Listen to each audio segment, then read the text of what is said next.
All right. So, hey, everybody listening now or in the future, this is Jesse Fewell with the Friday chat. We're here just to talk about teamwork and the work environment and bounce ideas off of each other. And in particular, Samir was kicking us off with a conversation about how he uses Scrum concepts and methods for health. So I'm going to ask you to restart a little bit. So Scrum kind of like kicked off for you as a thing a couple of years ago, and you decided that this could be something you could play with.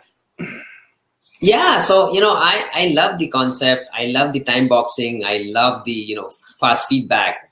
So I said all these concepts apply to improving health.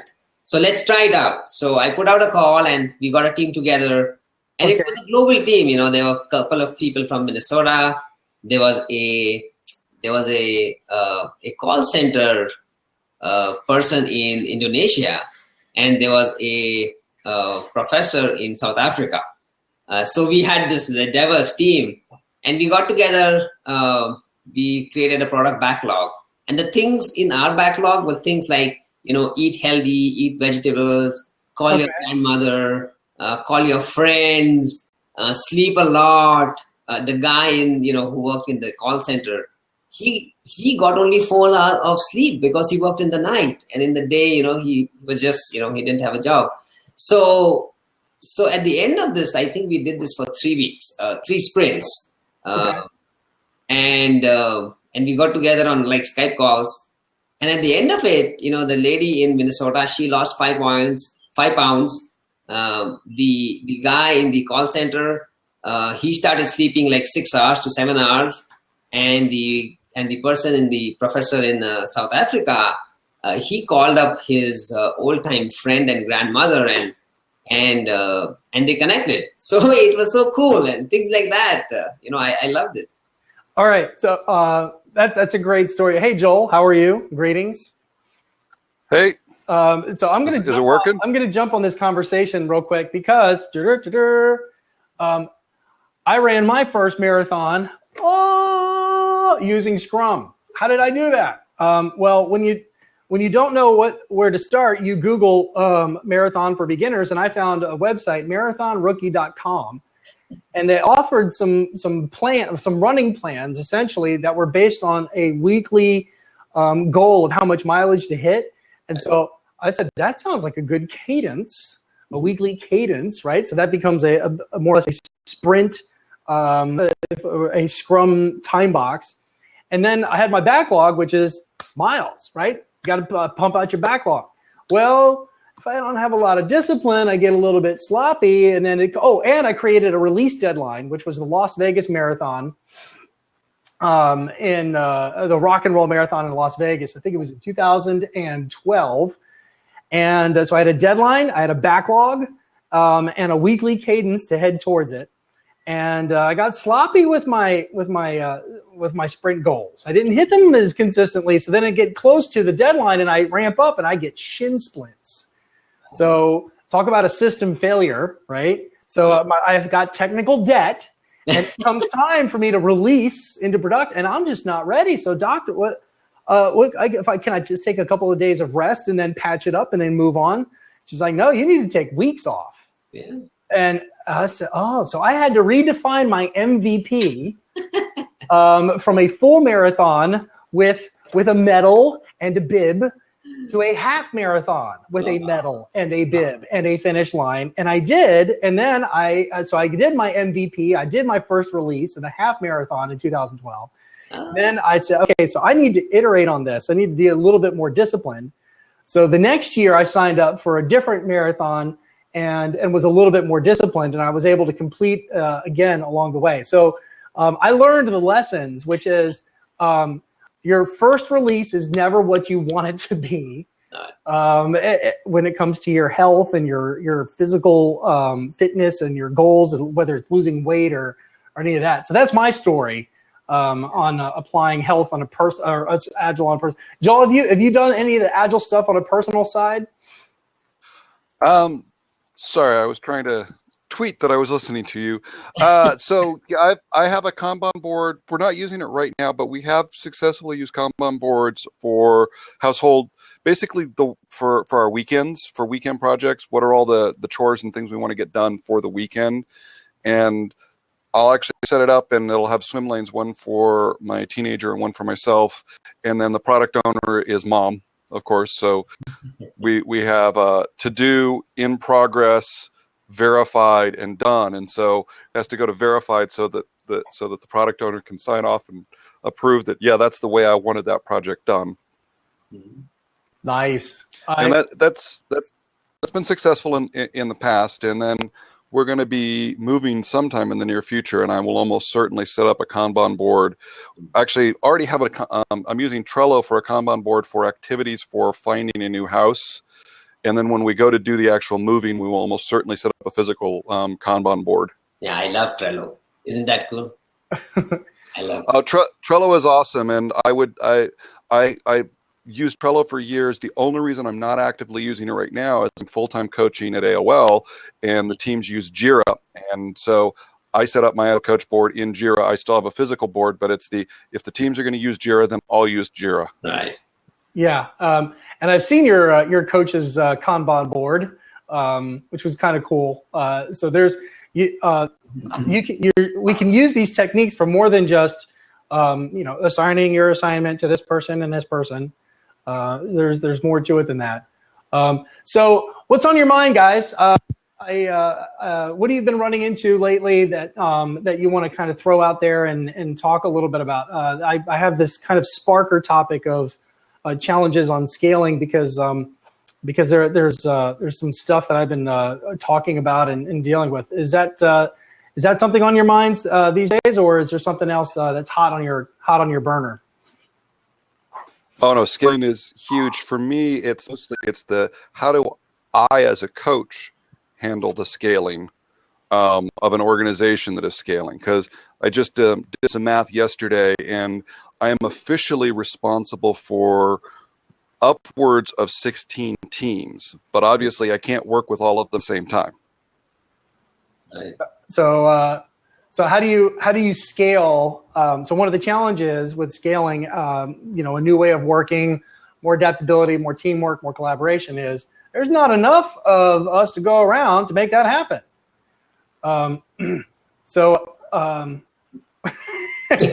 Joel, we have a newcomer to the there. What have you tried? What have you? I mean, you've obviously had to make some trade-offs. What have you tried? What's working? What's not working? So I'm about 10, 11 months into working with AOL, and I think one of the first things was when I first came in, my thought was I'm going to focus on like three or four teams, and I'm just going to focus with those teams and not do anything else. And that quickly broke down because the problem was the whole organization, 150 plus engineers, all working in one form of Agile or another, and they were trying to make improvements and continuous integration and other things. And just focusing on one team or a couple of teams, and the challenge was they kept having problems coming from outside, and the majority of their problems were coming from the outside. So what I did was I took a step back and worked with management, convinced management, and I spent from November to March training the entire organization worldwide. So India, San Mateo, and Seattle, Washington, trained everybody in the exact same 2-day class. Well, it evolved over time, but roughly the exact same 2-day class, which was patterned off of a certified Scrum Master class. Okay. And that, I think, really, really helped, because now everybody's got the same language and the same understanding. So even if they're not doing things right, they at least know what is expected and what is a healthy and functioning. Now my challenge is, okay, I've done all of that. People know, and so now I have Scrum Masters going, well, yeah, that'd be great, but that's not what's really happening. So now my challenge is, okay, everybody's trained and on the same page. Now what's next? Yeah. That usually always sounds like a good first way to get started is just get level set everybody to a common set of principles, a common terminology, we as an organization, let's all agree to some basic things that we agree that we prioritize and believe in. And I want to kind of like dig into that a little bit more, but I'll also invite Claudia to jump in if she wants, because Claudia is an aspiring coach, and I'm sure would love to bounce some things off of you guys. So what is next, right? So step one, there's not enough of me to go around. So the way I can scale my impact is first with some training. And you get multiple people in a room, you get them out of their work, and then you focus in on some baseline level set. That's one way to scale my impact. But then, like I said, now you're running into like some major roadblocks, some old ways of working, some old habits across the organization. What's next? Samir, what are your thoughts about this? I mean, how do you scale your impact as a consultant, an advisor?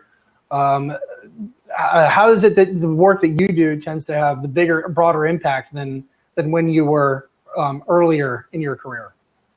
Yeah, so one of the things Joel said, exact same thing happened at one of my earlier clients, which is the problems that come to the Agile teams come from outside those teams. A lot of release management, phase gates, infrastructure. Those guys are really sometimes the impediments to sort of taking scale. And when that hits, I think that's a dimension of scale of how you want to scale it to other domains of the organizations or departments of the organizations.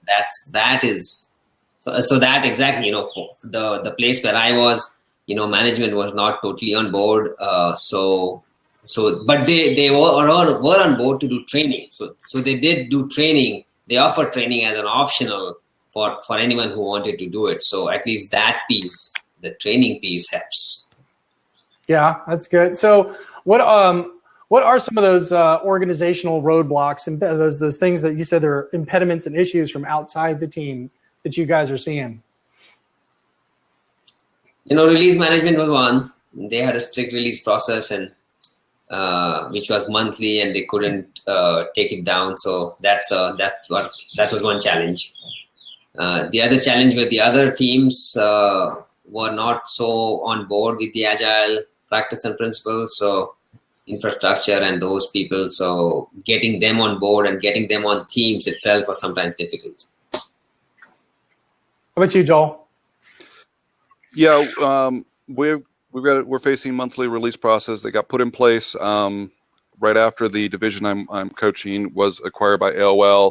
The good news is they recognize it's not scalable and they want to get out of it. It's just once you get into it, how do you dig yourselves out of a monthly release process? And so, I mean, the good news is the organization as a whole, they're not nobody thinks waterfall is the way to go. It's just getting people to agree that there needs to be some standardization. I've got teams where it's like, oh no, we can only do things this way, and we're going to do this, and it creates this. Everybody's doing things differently, and so I definitely the standardized training was helping. The one thing for me was it's like I went to management and I pushed it. It was the for this to be successful, it has to be required, and that includes the product owners. Right. So everybody, including if you work directly with a team, you had to go through my training. And I've had, I think it's like about 95% success on that. So out of 150 people, less than 10 haven't been trained. And so that part I think was really successful. I'm also blessed that I've got a really progressive engineering manager who's done Agile and continuous integration before. So I mean, I've blogged on this before myself. It's not going to be successful if the teams aren't bought in, if management's not bought in, and then middle management. And for the most part, that's, again, still my challenge. I've got a lot of middle management's going, well, yeah, this sounds like a good idea, but, and there's always that, the reasons why they can't do it. So what you're talking about, right, is in order to move forward, there's some like issues, some policies, some processes that have been in place for a while, and how do we move forward with them, with that? And so your tack is at least let's get some buy-in that we need to make change. So if we're talking about the ADKAR model, awareness, desire, knowledge, ability, and reinforcement, you create an awareness for the need for change. Everybody agrees waterfall is not the way to go. Desire would be what's in it for me. The real question, though, is the knowledge, which is what is that new process going to look like? And so I want to change, but where are we going? So it sounds like your first step is let's first get some buy-in that we agree we need to change and that it's better for us. And now let's take that first step into the unknown. That's the challenge. And what I heard you say was that we need some consistency, that there's a lot of teams doing things their own way. And in order to move forward and have some kind of alignment, this is where I'm heading to, guys, these days, is that on one hand, Agile is about creating autonomy, that we're going to give fully empowered teams the ability to choose the way they want to do. On the other hand, we want not consistency. That's a poison word in the Agile conversation, but rather we want simplicity. That is an Agile virtue. And so one way that we achieve simplicity is with consistency, so that we don't have to look in 15 different places for an FAQ. We don't have to look in we don't have to have 15 different meetings to be on the same page. And so when people are starting, okay, what's the next process that we want to try? You're going to get a religious debate coming from both directions. No, we need to preserve our discretion on the ground, and we don't want to use Jira, and we're autonomous. And then you're going to have, no, we need simplicity. We have too many tools. Where was I?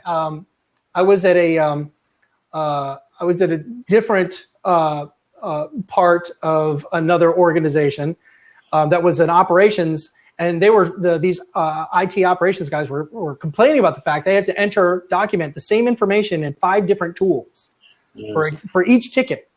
And so at that point, the simplicity guys keep saying, we need less tools and more simplicity. And then, well, okay, but then you're micromanaging me now. And you're doing a big brother process. And so this is the tension I'm thinking about defining what the end state is going to look like, because we're trying to balance these 2 different principles. What do you guys think? What have you seen? No, I agree completely. That's kind of the challenge. And there are times when I wonder if I'm falling back into my old evil project management ways, or if actually the current course I'm taking is the right way, because I've got all these teams and they're all literally screaming for me. I mean, it's a wonderful thing to be wanted. It's like teams going, can you help me? Can you help me? And right now, instead, what I'm focusing on is, now that I've got all the training, I'm trying to focus on creating the same metrics for everybody, and also doing organ-based. So we actually started, my boss wanted to do surveys so that teams could rate how their interactions with other teams went. And I said, that's great. And have you ever heard of this called the happiness metric? And so last month I actually started rolling out, and so we're doing the happiness metric, and I think it's the most powerful part of the survey. And so I'm able to get feedback, and so everybody is able to see everybody's metrics. Everybody's able to see how every team is being rated. Okay, and now teams are going, well, how do we get better? I'm going to ask you to expound on that after we say hi to Claudia, who took the courage to jump in. Hey. So with Claudia joining into the conversation. Not courage so much as finally getting the technology right. Right. So Claudia, because of you, we now have complete coverage of the entire United States, from Joel in California to Samir in Minnesota, and now you in Florida, and me also in DC. So we got complete coverage because you're joining in for us. So Joel, I want to. What is a happiness metric? Is that on a scale to 5? How happy are you? I originally learned about the happiness metric watching the Jeff Sutherland video. I did some more research on it, and something companies are using. It's also, there's a happiness metric and there's a happiness index. And so there's some NGOs that are using happiness index in countries and everything. But the happiness metric, it's really simple. And then Sutherland actually cites a company in Europe, and they took it to a whole thing where their entire mission and motto is on one A4 sheet of paper, and then they regularly are doing this. So the question, there are 4 questions that get asked. The first is a scale of 1 to 5. On a scale of 1 to 5, how happy are you right now? Then the next question is a text field. Text one is what's making you happy, and then what's making you unhappy, and what could we change to make you happier? And you do this on a regular cadence. We're going to do it on a monthly cadence. There's people that recommend doing it at the end of you actually do it as part of the sprint retrospective for teams. I'm doing it for the organization, and we did it one. We've already done it once, and I'm about to roll out because we do the survey at the beginning of every month. And I have 164 people in the mailing list, and I got 40 people who actually responded in the last survey. So I got over 24% response rate, which for a survey is awesome. Pretty good. So what was that second question? Then what's making you happy right now? And then the third question was, what's making you unhappy right now? You know, the sound really got bad for me. I don't know if it's because I joined, but you guys are all breaking up right now. Oh dear. Maybe I need to back off. Everybody's got a different kind of degree of connection. That's one thing that in the world of virtual collaboration can be annoying. Joel, sometimes I'm going to try to go off so I can hear you guys at least. if you want, you can mute and then unmute, mute and unmute if you want to. That's one way to help. But I know Joel is his connection has been uncooperative, but he continues to just drop wisdom on us. So I'm just letting him go. I know, I'm trying to write it down. So question 3 was, what's making you unhappy right now? What was there a fourth question? Yeah. What could we change to make you happier? I love it. And so you're getting some initial data on there. Do you see any patterns in the data that you're getting back? Yeah, well, we've only had 1 month so far, and then the other thing we're doing, and this was the brainchild of my boss, the head of engineering, is we created missions for the different kinds of teams. We basically have feature focused teams, and we have infrastructure teams. We call the feature teams fast teams, full application stack teams, and the infrastructure teams are called core teams. We've created a written mission for what is the mission for a feature team, what's the mission for a core team. And then what we do is we list that mission, and then we list each team, and we go, how has this team done towards meeting the mission this month? And it's a scale of 1 to 5. And that's a self-assessment. So we're starting to get. No. This is. So we've got 16 teams. The other 15 teams get to say how Team A did at meeting their mission. Mm-hmm. So it's kind of like 360 reviews. So immediately, as an infrastructure team, or let's say a feature team, I'm going to say, well, how could that infrastructure team over there evaluate me? And now I'm going to get graded based on somebody who has no visibility into what we do and how we do it. That's not my fault. Why should I allow them to evaluate me? Because it's the core, the way we're set up, the core teams own the code review process for new functionality that impacts that. So when a core team gives a rating against a feature team, the core team is rating how easy has this feature team been to work with, the quality of their code reviews, are they giving them heads up when they're making changes, are they communicating well? So it's less about a mission assessment and more of a collaboration assessment. Yes. Okay. And that I can. And so we've got that. Yeah. So we've got that, and we've got the happiness metric, and I think together they're going to really give us a good, overall monthly health check of the organization. I actually call it the one video health survey. Mm-hmm. And so that encourages kind of a transparent accountability on the organization and your role in the organization, because your happiness metric may be directly impacted by that other team's collaborative intent. If they're being jerked, right, that impacts me My happiness goes down. What can we change? Well, you can tell those people to stop copying attitude all the time. That's what you can change. Fascinating. Good. Good. So, Claudia, we're talking kind of like, what are these organizational roadblocks, these things that are holding us back? How do we scale our impact? And so Joel's had a couple of ideas. And now I'm going to kind of turn it to Samir a little bit, put you in the hot seat. Share, what have you done to maximize your impact?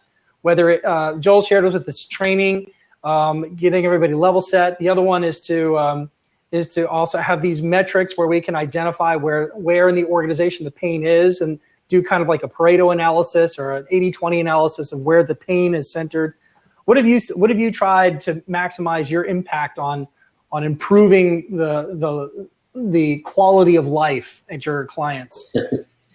At one client we had a big program and I just got some fun into it. There's sometimes this gets so projects get so serious and people get so sort of bogged down and not very open in some sense. The retrospectives become so sort of political in sometimes. So I what did you do well? What did you not do well? What can we change? Yeah. What did you do well? What did you not do well? What can you change? No. Yeah. So one thing I did was in the daily stand-ups, I got some Indian drums and we just had fun with the drums. Every day, if someone went off topic or something like that, have to bang the drums and things like that. So we just had fun with the drums and it becomes sort of a culture.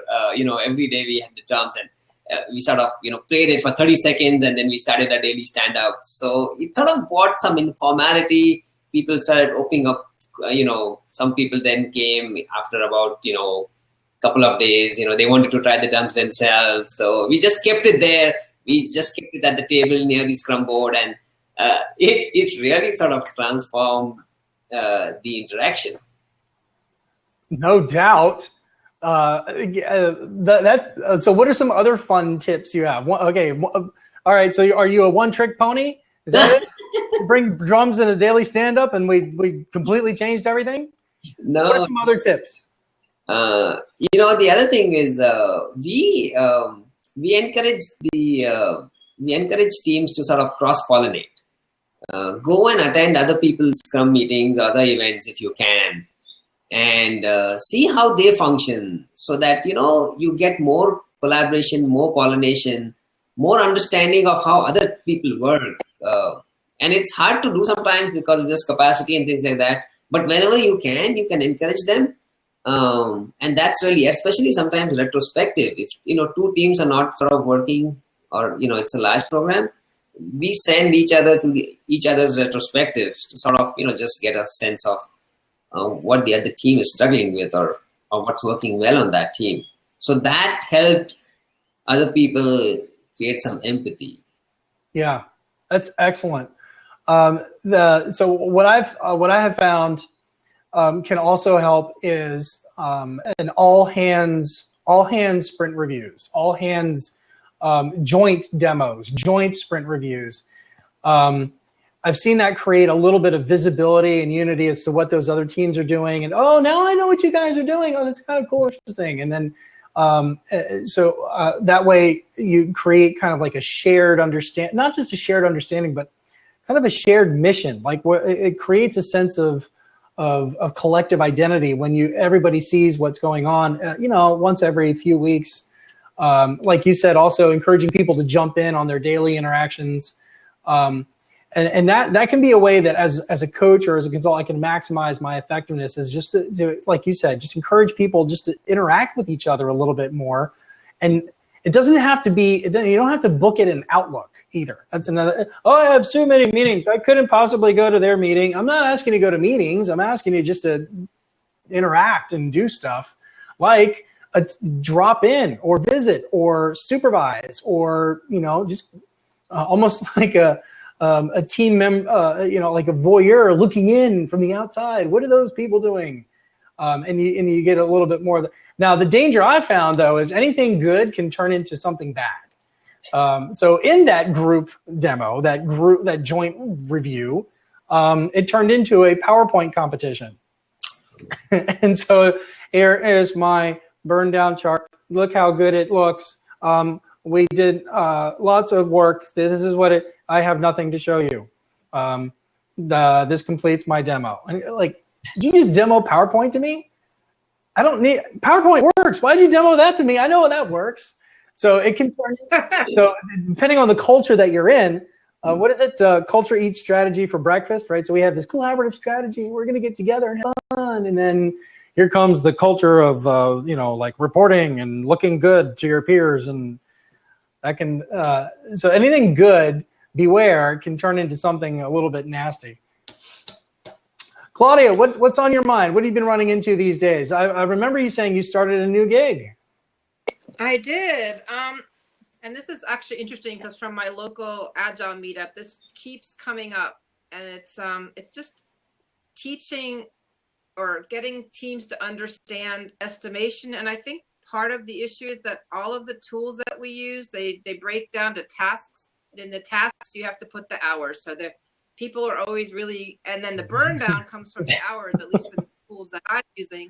And it's driving me nuts. I mean, to try to, I'm trying to get them to break the PBIs down as small as possible and use that. But that is not how the burn down is being tracked. Right now I'm using VSTS. And so just trying to get the team to understand the value of estimation. For the uninitiated, what is VSTS? The what? For those who don't. Oh, VSTS, Virtual Studios, TFS web version. Yeah, Microsoft Visual Studio Team Foundation Server. Yeah. Right. But I mean, when I was at Amex, I mean, RTFS had that as well. So in Rally, it didn't require going down to the task level and hour level. But so I'm back to that square with these new teams to try to get them to estimate right and have some relationship. And we're trying to get away from adding the tasks and the hours. I don't know if there's options in VSTS to do that, but just anyway, because the tool, just because the tool can go all the way down to hours doesn't mean you have to use it. Jira, we use Jira at AOL, and when I first got there, there were a couple of teams still doing task hours, and it's like, look, I asked them a real simple question. Are you sitting with a pen and paper right next to your keyboard and tracking everything in half-hour increments? And everybody's shaking no. Let me guess. At the stand-up, when you're asked, well, how long did you work at that? You're going back and you're guessing how much work you did yesterday, right? Uh-huh. So stop guessing. Just try and break down tasks so they are roughly a day's worth of work, so that if you're in a stand-up and you've reported that you're working on the same task 3 days in a row, people can go, hey, what's up? That shouldn't have taken that long. And don't track hours at all because it's not accurate. I don't know if we can turn off in the tool, though. Like this VSTS, we can't even use the Kanban board in the tool on a PBI level. I mean, it only shows the movement on a task level. I don't even want to go that low, but Put dummy hours. Tasks are okay, but is the task hour field a required field? Because there's a task hour field in our Jira boards and we just don't use it. Yeah, I think what he's encouraging you to do, Claudia, is to tap into your inner 4-year-old and just keep asking why. Exactly. Because my boss told me. Why? Because she wants report. Why? Because that's how things have always been done. Now we know we need to do a little bit of, we need to go back to that ad car. We need to go back and talk about, did we believe that the old way of doing things isn't been as effective as we want? Maybe we need to change them. This might be, do you really want them to spend 15% of their time playing little guessing games the way Joel has described? Or do we want to try, what would happen if we didn't do that this week? What could possibly go wrong? I don't know. Let's try it. And if it breaks, it's a good thing. It's early in the delivery cycle. We have some time to recover. So it tapped into that inner 4-year-old. Why? Why are we typing? Why? Because the field is there and I have to fill it, don't I? No, you don't. I can't figure out a way to have the Burndown work on a PBI level though in that tool. So use So Microsoft don't. Burndown in the sprint. Microsoft Excel. Export the data out. Right. Export the data out, and then create your own stinking Burndown chart, and then screenshot, print, put it on the cubicle. Right. And then, so, hey, where did you get that very good-looking Burndown chart? That's not in the tool, is it? No, it's my secret plugin. For $1,000 per seat, I will sell you a copy. There you go. And you don't even necessarily need to export. It's like if the team's doing 30 story points, just have an Excel spreadsheet, and you go, and a simple table. And it's like 30 story points, and then on day 1, how many story points? Day 2, how many story points? And you can turn that into a chart, and just at the stand up, update the spreadsheet. It's what I'm encouraging my teams to do, because Jira actually, the way we've got Jira implemented right now, it will only do burn downs on epics and on releases. It won't do burn downs on sprints. So, not that I would trust it to do it anyway. So this conversation is kind of pivoting around. I mean, if we're talking about how do we tackle organizational roadblocks, and part of it is the tools we've been given to do our jobs. And so not only do we, and there's 2 different barriers I'm going to invite you guys to comment on. One of them is that we have tool-driven transformation, that if we just buy the right software, suddenly everything will be perfect. And if we buy the right software, it will tell us how to do our jobs and how to clicky-click our way into collaborating. So there's tool-driven, and then there's tool-forbidden Agile, which is that with the tools that we have, we cannot collaborate the way we would like. And here's the challenge, because we're in these tools each and every day, it tends to overwhelm our thinking to where we're distracted away from the real interaction issues and the real the legacy thinking that we have going on in our brains. So discuss tool-driven Agile, tool-forbidden Agile. It's the last thing you really worry about anyway. And I've been on teams where they don't use any tool. All they use is a whiteboard and a wool and pin things to do your burn down. That's the level of tool that they have, and that works. It's a small team anyway. It's a question when you get to the scaling piece. Do we need something to sort of get teams of teams together and do their coordination? Then the tool becomes a little bit more relevant, or comes into play more. But other than that, don't waste anything on the tool. The tool is the last thing. Make the tool fit what you want. Yeah. Have you, Samir? Have you found that documenting and tracking and charting, has that slowed down collaboration rather than talk about what you've seen work, not work. I mean, you mentioned the analog where you use whiteboards and sticky notes. Right. Your point, sticky notes do not scale. Yeah.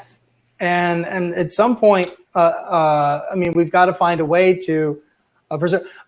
So I noticed that those of you who've been to some training on large scale collaboration and large scale planning, like the Scaled Agile Framework training, for example, there's a big emphasis these days on big room planning, where we get 100 people together in the same banquet hall and we analyze our dependencies, and all of the tools in that conversation tend to be paper and pen and yarn. There's a big giant butcher paper on the wall, and then we have a ladder so we can see that team alpha is dependent on team zeta, and we have but at some point all of that gets documented somewhere. So there tends to be this yin and yang, this inside and outside, this analog and digital back and forth. How have you overcome that, Samir?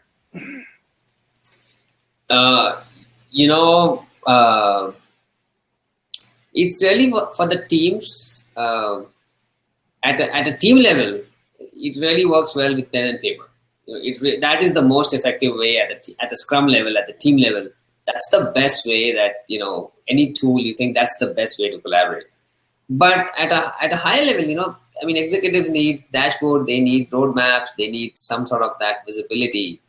So at times, we've used even the MS Project to sort of just do a road mapping, just to depict how it's going to be. And I know, people look at it, MS Project and Agile don't go together. But it's a way to sort of just do the roadmap for people, and just a quick way to radiate information.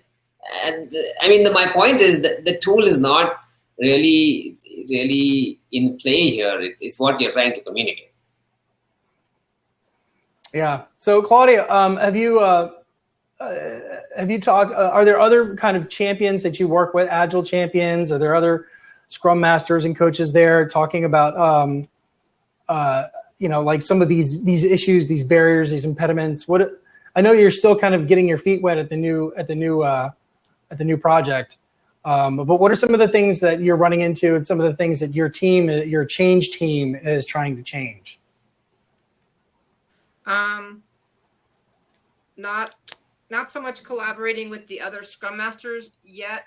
They just announced that they were going all Agile, or mostly Agile, maybe 3-4 weeks ago. The teams that I'm on have really been Agile a year, but they're Agile waterfall. Yes, exactly. Teach them better ways of being Agile. I mean, we have no PO really, we have no BA really. They're on the business side. They're not linked into the group.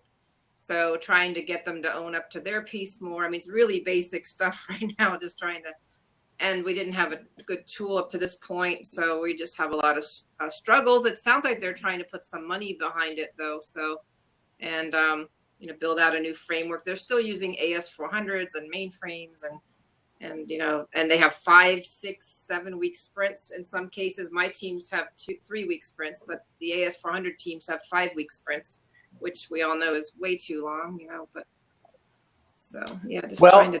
I think so for me, what matters less, the data, much like it doesn't matter what tool you use, it's how you do use it. The data values don't matter as much as the data trend. So if you're telling me that your mainframe teams are doing 7 week sprints or 4 week sprints, actually, the opening line of the Agile Manifesto says we prefer delivering on a frame of a couple of weeks to a couple of months. So like, a couple of months? How could that possibly be Agile? Well, because we're coming from a place where we only release every 2 years. And so if you're coming from what's the trend? If the trend is we're going from 2-year cycles down to 1-year cycles, down to quarterly cycles, wow, well, congratulations, you just improved your agility by 8x, even though you're in a quarterly cycle. So as a coach, give people credit for making the changes they have made it, because otherwise they're going to, I'm still mini waterfall. When mini waterfall is bad, that's what the coach told me, and I don't feel very coached up. Joel. So I have 2 repeating mantras that I always focus on as a coach. The first mantra is, and from day one I say this, and I say it over and over again, hi, no one here is doing anything wrong. Absolutely no one is doing anything wrong. We just have an infinite amount of ability to get better. The other thing I say is, I only have one definition of are we Agile. My definition is, at the retrospective, when we look back at the last iteration, do we say, we ask, did we get better? If the answer is yes, then we are Agile. The whole that's gold. That's gold, Joel. The whole conversation about this whole Agile movement, I think it boils down to 3 key parts, and we want to talk about. We want to be able to have our teams understand that success comes in 3 different flavors: deliver early and often, empower self-organized teams, inspect and adapt. Deliver and early often, that's the new mandate from the market. It's requiring us to be more competitive than we've ever been before. The change is happening faster than we've ever had before, but doing that is hard. So we have to leverage the talent that we have by empowering self-organized teams, but even that is hard to do. So we have to do it one step at a time by inspecting and adapting. And so if you can say that, like you said, that we're making progress on momentum, on delivering better, more quickly, better. If we're making progress on giving people more voice in the work that they have, and if we're making progress on getting better at those two things in general, if we're getting better in general, then you can say that you're on your Agile journey. That's generally the three kind of bullet points I've seen in that conversation. And when I tell my teams often, it's really it's the principles that matter. Sometimes people get so hooked into the practices. You have to do this. You have to do it. Some people are so finicky about you have to spend just 8 hours per 1 month of planning, things like that. Sometimes it's so stringent. It doesn't matter. What the team feels, and at the end of the day, if you can adopt to the principles, and I feel the people who struggle the most, in my experience, are the product owners. For them, the new product owners, for them to visualize their work in these increments is a big challenge. So I feel the need for coaching sometimes is more there, because the development team sort of come along pretty well. It's the market facing, is the product owners, the client who is not able to visualize how they can sort of slice this gigantic program into increments, into marketable increments. And that's really a big challenge, I think.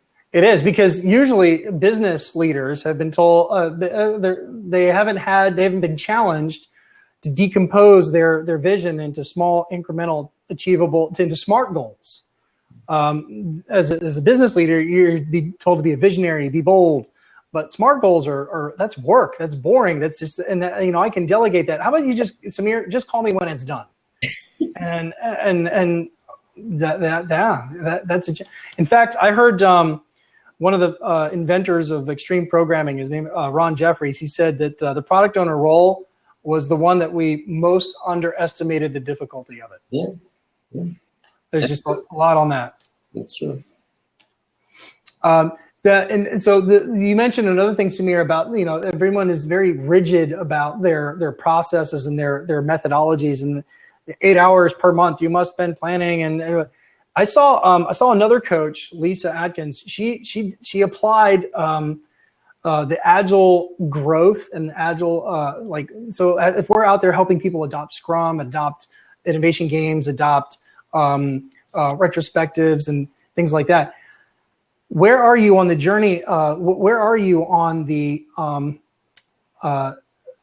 scale of reinventing organizations? Reinventing organizations is a book that came out that talked about are you amber, are you teal, are you green?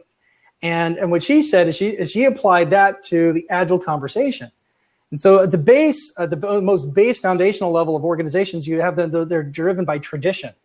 Mm-hmm. This is the way things have always been done. We always do yearly releases, and we always have managers in control. And so this is the way Scrum has always been done.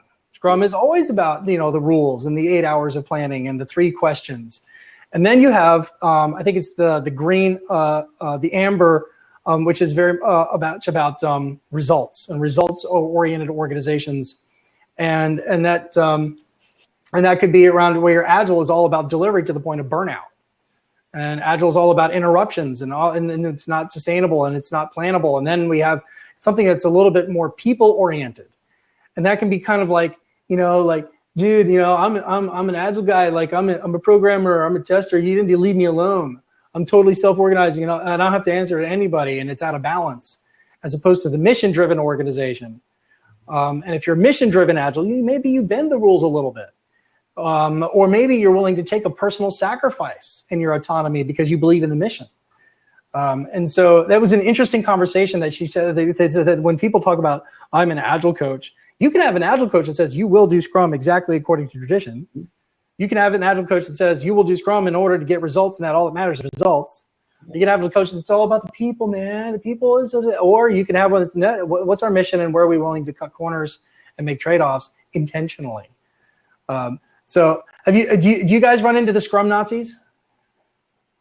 Yeah, definitely. Yes. Yeah. Yes. I do. I have one manager, and he's a brilliant manager, and he's really, I mean, he's like one of the proponents that's helping me to try and drive, let's try out TDD. And yet he has the, I think it's the Essentials for Scrum book. And he'll open it up and he'll flip to a page and he'll point at something. It says this. It had to do with like managers and retrospectives. And it's like, but this book didn't say that. And this book says I can go. And it's like, I don't care what the book said. I know. I had one client, PMO director, and she pulled out, she had the PMI's, ACP printout, and she was trying to fit that in. And that's an exam study tool. I know. It's not. It's all right. So there isn't even a PMBOK for the ACP. Well, funny you should mention that. Okay.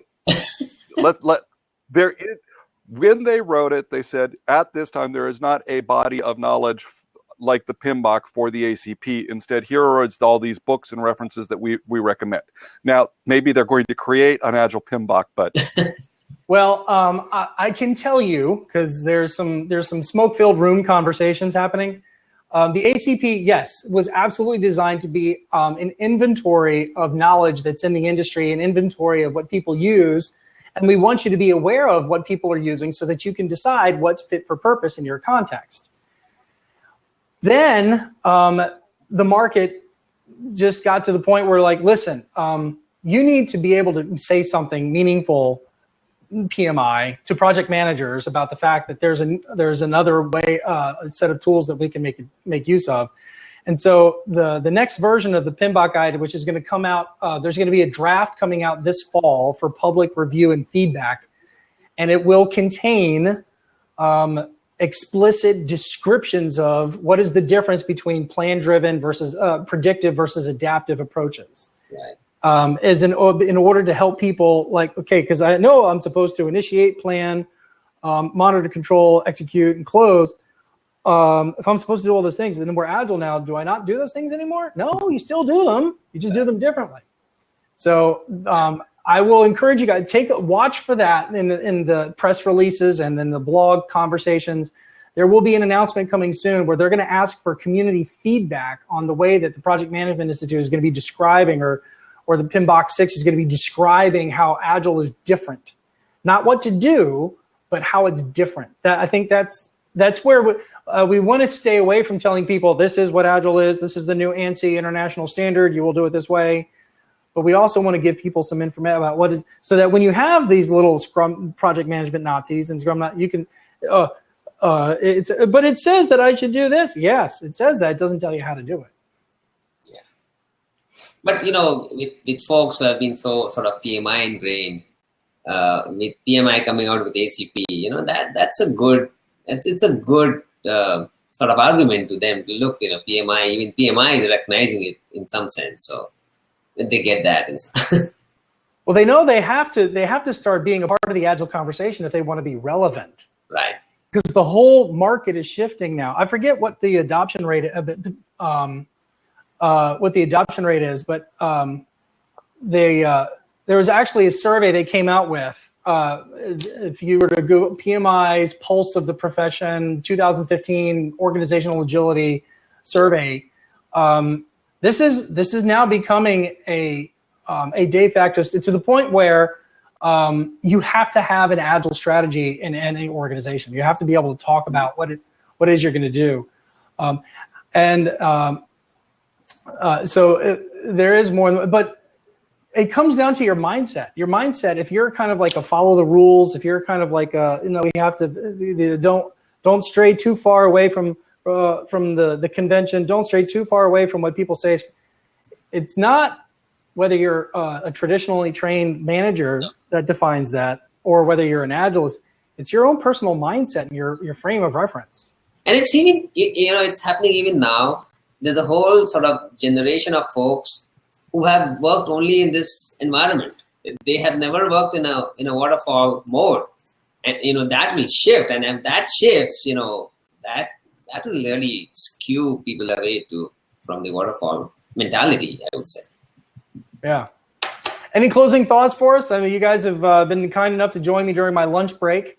Heading off to the holiday weekend. Any closing thoughts on trying to get over these issues on scaling? I think mindset. You said mindset. I think that's so cool, important in the Agile, especially in the scaling. If people don't have that mindset, and that takes time to develop, to really start thinking about your work in that sense. Yeah. So focusing on mindset, I would say that's my closing comment.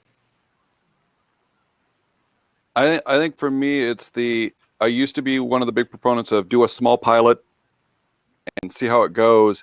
And I'm finding now that really to get started, you have to create a common vocabulary across the organization before you can actually proceed. Elaborate on that for another minute or two. So the concept of when I first came into AOL, I was going to target two to four teams, and I was just going to focus on those teams. I was going to make them rock stars, and then everybody else would want to be like them. And what I found was I couldn't do that because of so much organizational impediments. So by taking the time to get everybody on the same level of here is what Agile is, here is our common vocabulary, here is our common set of metrics, here's our common feedback mechanisms. Now everybody knows what it is, and now we can start assessing teams and moving them forward. Fascinating. Well, I'm going to take that as kind of like the closing gem. I mean, Joel, you've been dropping knowledge on us for the last hour, and that's a good, because it dovetails exactly with what I've been seeing the change conversation about, which is culture comes last. Culture comes last. It's the hardest thing to change. It's the most entrenched. We need to start first with some organizational restructuring, like fully allocated resources, fully allocated people, and getting them and getting people into the right tooling and getting people in the right facility kind of environment. Some structural changes that gives us the room to do some new practices, some new techniques, and then that gives us results, some initial wins on the board, and then that changes our belief system. We're not going to change our belief system until we have experiences based on new behaviors that were enabled by structural changes. So it kind of goes where culture comes last. And once we have a little bit of that mindset change, that will enable, encourage, and justify more structural changes. Mm-hmm. And then that flywheel starts to go. So your point, which is, we really need to start with some top level buy-in, top level setting, some broad structural changes, like sending everybody to 2-day training. That's going to give us the room to start moving that flywheel over. So I'm going to just give you a little bit of a double props there. Yeah. I'm big on that. Gentlemen, thank you for joining me. Thanks, Jesse. These are really great sessions. Enjoy them. Good. All right, so we'll be closing the recording. We'll be putting it up on the web and for other people to enjoy. But and now you'll be famous thanks to BLAB. All right, so with that, I'll wish you a happy